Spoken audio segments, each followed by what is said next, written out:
ওঠাউঠি না করি, বসে বসে বসে আমরা একসাথে একটা নাতে রাসূল গাইব। মনে বড় আশা ছিল যাব মদিনায়, সালাম আমি করব গিয়ে নবীর রওজায়। গাইতে পারবেন? আমি একা গাবো, আমার সাথে সকলে গাইবেন? কে কে গাইবেন হাত ওঠান। মাশাআল্লাহ, হাত নামান। বসেন বসেন, ওঠাউঠি করবেন না। আল্লাহ অনেক বড় বক্তা আছে, ওয়াজ করবে, কে ওঠাউঠি করবে না। আমি ছেড়ে দিব?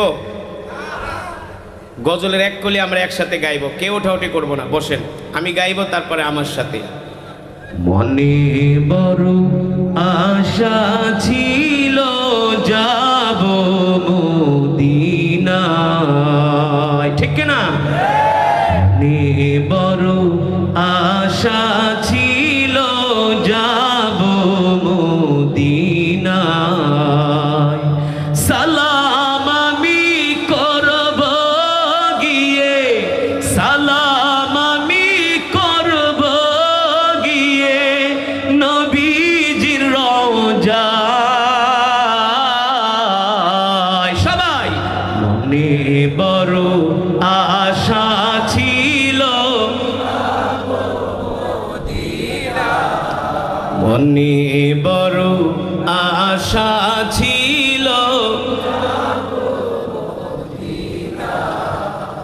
ভাল লাগতেছে? আরব সাগর পারি দিব, নাইকো আমার তরি, পাখি নয় তো উড়ে যাব ডানাতে ভর করি। আরব সাগর পারি দিব, নাইকো আমার তরি, পাখি নয় তো উড়ে যাব ডানাতে ভর করি। আশায় আছে সম্বল নাই, ঠিক কিনা? আশায় আছে সম্বল নাই, করি কি উপায়।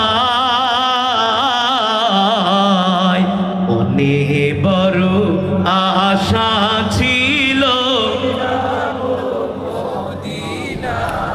মনে বড় আশা ছিল যাব মদিনায়, সালাম আমি করব গিয়ে, সালাম আমি করব গিয়ে নবীজির রওজায়।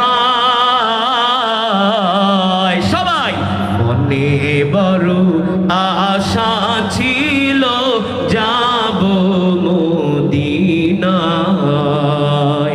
মনে বড় আশা ছিল যাব মদিনায়, মনে বড় আশা ছিল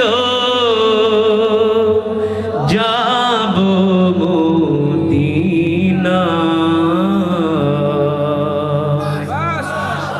খালি এক কলি গাইছে, আরো এক কলি বাকি আছে।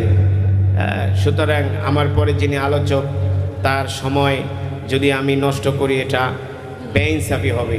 এজন্য আপনারা কেউ মোনাজাত বয়ান শেষ না করে যাবেন না, ওঠাউঠি করবেন না। এখন আপনাদের সামনে আজকের মাহফিলের সম্মানিত আলোচক নন্দিত ওয়াইজ আপনাদের সামনে বয়ান করবে ইনশাআল্লাহ। অপ্রচার করে আমি অসুস্থ, আমি শেষ। এগুলো হচ্ছে আমার বিরোধী পার্টি, আছে না? আমার শত্রুর অভাব নাই। ওরা চায় না আমি ময়দানে কাজ করি, ওরা চায় না আমি হক কথা বলি। আমার মতো হক কথা, আমি যে কালেমার পক্ষে যে কথা বললাম, এগুলো বলতে অনেক বক্তা সাহসও পাবে না। শোনেন, সুতরাং অনেকে অপপ্রচার করে যে আমি অসুস্থ, কিন্তু আপনাদের কাছে কি মনে হয়েছে আমি আগের চেয়ে আরো বেশি? ইনশাআল্লাহ। আপনারা কারি আসাদকে ভালোবাসেন কিসের জন্য? কোরআনের জন্য। কিসের জন্য? কোরআনের জন্য, আর কোনো কিছু না, ঠিক কিনা? কারি রায়হানকে ভালোবাসেন কিসের জন্য?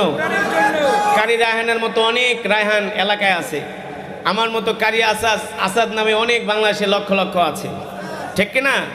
সালে আহমদ তাকরিম বাড়ি হলো সেই টাঙ্গাইলের চরে, অনেক তাকরিম বাংলাদেশে আছে। সারা পৃথিবীর মানুষ আমাদেরকে ভালোবাসে আল্লাহর কোরআনের জন্য। আর সেই কোরআনের ঘর হলো এই মাদ্রাসা। আল্লাহ রাসূল বলছেন আল মসজিদু বাইতুল্লাহ আল মাদ্রাসাতু বাইতি, মসজিদ আল্লাহর ঘর আর মাদ্রাসা হলো নবীর ঘর। আপনারা যদি কারি রায়হানের মতো কারি সাহেব, কারি আসাদের মতো কারি, মাওলানা মামুনুল হক সাহেবের মতো যদি তেজস্বী রাজপথের লড়াকু সৈনিক বানাতে চান, মাদ্রাসায় সন্তানদেরকে ভর্তি করতে হবে, ঠিক কিনা বলেন? এই দেশে যতদিন আলেম ওলামা থাকবে ততদিন বাংলাদেশ থাকবে। এদেশের আলেমরা বাংলাদেশকে যত ভালোবাসে অন্য কোনো দলমত এত ভালোবাসে না, ঠিক কিনা বলেন? ভারত বলে আমাদের দেশ দখল করে নিয়ে যাবে, আমরা বলি আয়, ধুতি পরার সময় পাবি না ইনশাআল্লাহ।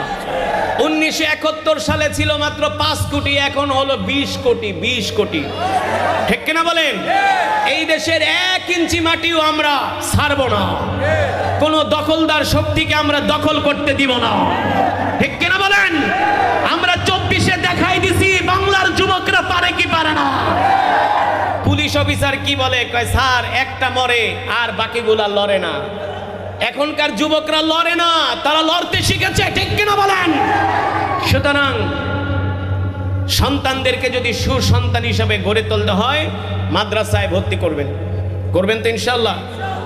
মাদ্রাসায় ভর্তি করবেন, আলেম বানাবেন, জেনারেল শিক্ষায় শিক্ষিত করবেন, কিন্তু আলেম বানাতে হবে। আগে ধর্মীয় শিক্ষা দিতে হবে। এই মাদ্রাসা, এখানে হেফজখানা আছে, নুরানি আছে, আপনারা আপনাদের সন্তানদের এই মাদ্রাসায় ভর্তি করাবেন। আবার কোনো এক মাহফিলে আপনাদের সাথে দেখা হবে, দোয়া করবেন তো আমার জন্য ইনশা, যাতে মৃত্যুর আগ পর্যন্ত আপনাদেরকে কোরআন শোনাইতে পারি। আল্লাহ যেন কোরআন পড়তে পড়তে যেন আমরা মরতে পারি, একসাথে যেন আমরা এইভাবে জান্নাতে কোরআন শুনতে পারি। আল্লাহ তাআলা আমাদের কবুল করুন, বলি আমিন। ওমা আলাইনা ইল্লাল বালাগ। মাশাআল্লাহ।